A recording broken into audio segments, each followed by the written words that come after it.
আমরা আরপিওতে এটা অ্যাড করে দিচ্ছি, কতগুলা রো হবে কতগুলা কলাম হবে। তো যাদের অসৎ উদ্দেশ্য আছে তারা এই ধরনের কাজ করবে। ফ্যাসিস্ট লীগও নিশিরাতের ভোট করে, আপনার কারচুপির নির্বাচন করে, আপনার কুকুর বিড়ালের আমরা ডামি মামুরা আমরা নির্বাচন করেও ফ্যাসিস্ট হাসিনা টিকে থাকতে পারে নাই। আপনারা যদি ব্যাকডোর দিয়ে ক্ষমতায় যাওয়ার চেষ্টা করেন, ইসলামের লেবাসে ক্ষমতায় যাওয়ার চেষ্টা করেন, তারা মুনাফিকি যে চরিত্র তারা দেখেন মুসলিমদেরকে কি বুঝাচ্ছে, ইসলামী শরিয়া আইন হবে। খ্রিস্টানদের কাছে যেয়ে বলতেছে না আমরা ইসলামী শরিয়া আইন করব না। তো এই ধরনের মুনাফিকি চরিত্রের তাদের দাড়ি পাল্লার নিজেদের পাল্লারই ঠিক নাই, তারা দেশের কি ঠিক করবে?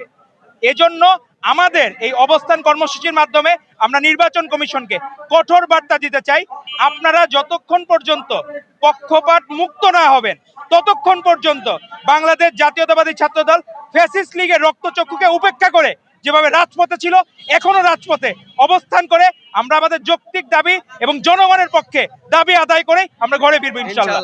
ধন্যবাদ আপনাদের।